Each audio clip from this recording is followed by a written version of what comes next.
Assalamualaikum warahmatullahi wabarakatuh. Salam literasi.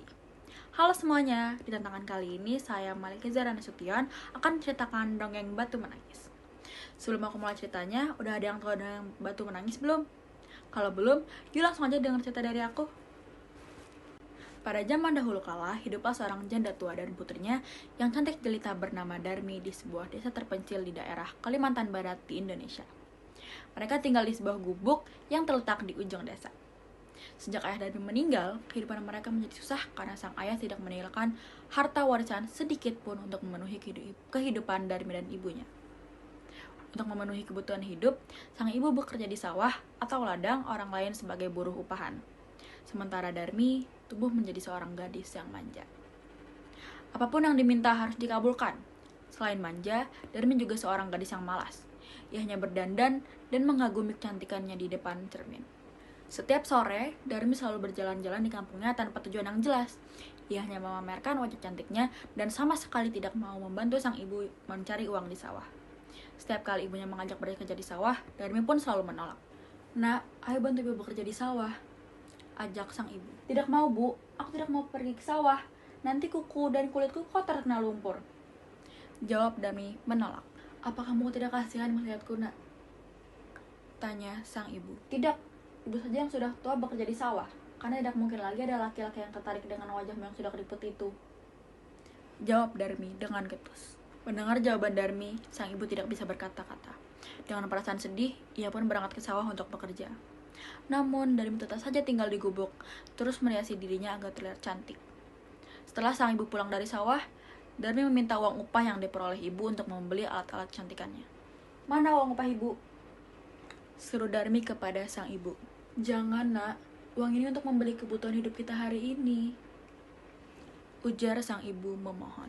"Tapi bedaku sudah habis. Kau harus beli yang baru. Kamu memang anak yang tidak tahu diri. Taunya menghabiskan uang saja, tidak mau bekerja," kata sang ibu yang kesal.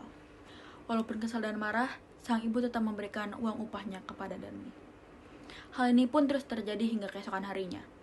Darmi meminta lagi uang upah yang diperoleh sang ibu untuk membeli alat kecantikan yang lain.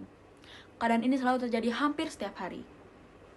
Hingga pada suatu hari, sang ibu hendak ke pasar, dan Darmi berpesan untuk dibelikan sebuah alat kecantikan. Namun, ibu tidak tahu alat kecantikan yang ia maksud. Kemudian ia mengajak Darmi agar ikut ke pasar. "Kalau begitu, ayo temani ibu ke pasar," ajak sang ibu. "Aku tidak mau pergi ke pasar bersama ibu," jawab Darmi yang menolak ajakan. "Tapi ibu tidak tahu alat kecantikan yang kamu maksud itu, Nak." Setelah didesak dan dengan perasaan terpaksa, Darmi bersedia menemani ibunya ke pasar, namun ia memberikan syarat. "Aku mau ikut ke pasar, tapi dengan satu syarat, ibu harus jalan di belakangku." "Memang kenapa, Nak?" "Aku malu dengan orang-orang kampung jika berjalan berdampingan dengan ibu." "Kenapa harus malu, Nak? Bukankah aku ini orang tua kandungmu? Ibu seharusnya berkaca. Lihat wajahmu yang sudah keriput itu, dan pakaianmu yang sudah kotor. Aku malu punya orang tua berantakan seperti ibu," seru Darmi dengan nada merendahkan. Walaupun sedih, sang ibu pun menuruti permintaan putrinya. Setelah itu, berangkatlah mereka ke pasar secara beriringan. Darmi berjalan di depan, sedangkan sang ibu berjalan mengikutinya dari belakang sambil membawa keranjang. Walaupun keduanya mereka adalah ibu dan anak, penampilan mereka kelihatan sangat berbeda, seolah-olah bukan dari keluarga yang sama. Di tengah perjalanan, Darmi bertemu dengan temannya yang tinggal di kampung lain. Darmi, mau kemana kamu?" Pasar," jawab Darmi dengan pelan. "Lalu, siapa orang di belakangmu itu? Apakah dia orang tuamu?" "Tentu saja bukan ibuku. Dia adalah pembantuku," jawab Darmi dengan nada sinis. Seperti disambar petir, sang ibu mendengar ucapan putrinya itu. Namun, ia hanya terdiam sambil menahan rasa sedih. Setelah itu, keduanya pun melanjutkan perjalanan menuju ke pasar. Tidak kemudian, mereka bertemu lagi dengan seseorang. "Hei Darmi, hendak kemana kamu?" "Ke pasar," jawab Darmi singkat. "Siapa yang di belakangmu itu?" "Dia pembantuku," jawab Darmi yang mulai kesal dengan pertanyaan-pertanyaan itu. Jawaban yang dilontarkan Darmi tentu membuat ibunya semakin sedih dan sakit hati.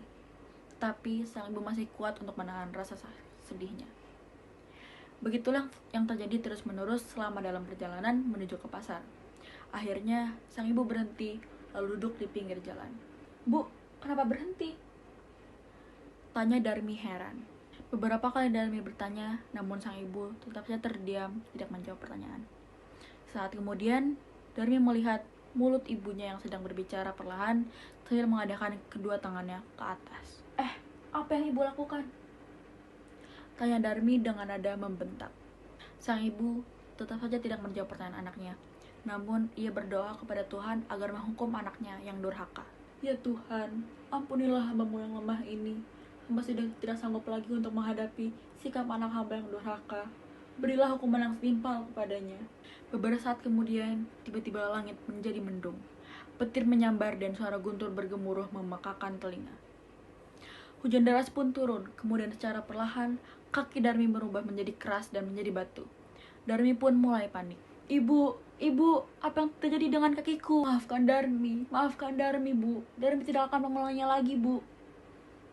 Seru Darmi semakin panik. Namun, apa hendak dibuat? Nasi sudah menjadi bubur. Hukuman itu tidak dapat lagi dihindari. Perlahan-lahan, seluruh tubuh Darmi berubah menjadi batu. Perubahan itu terjadi dari kaki, badan, hingga kepala. Anak durhaka itu hanya bisa menangis menyesali perbuatannya. Sebelum kepala anaknya berubah menjadi batu, sang ibu masih melihat air menetes dari kedua mata putrinya. Semua orang yang lewat di tempat itu pun juga ikut menyaksikan peristiwa itu. Tak lama kemudian, cuaca kembali menjadi terang seperti semula. Namun, seluruh tubuh Darmi telah berubah menjadi batu. Batu itu kemudian mereka letakkan di pinggir jalan bersandar ke tebing. Oleh masyarakat setempat, batu itu mereka beri nama Batu Menangis. Itulah dongeng anak Nusantara asal Kalimantan Barat berjudul Batu Menangis. Dari dongeng Batu Menangis yang saya sampaikan, pesan moral yang bisa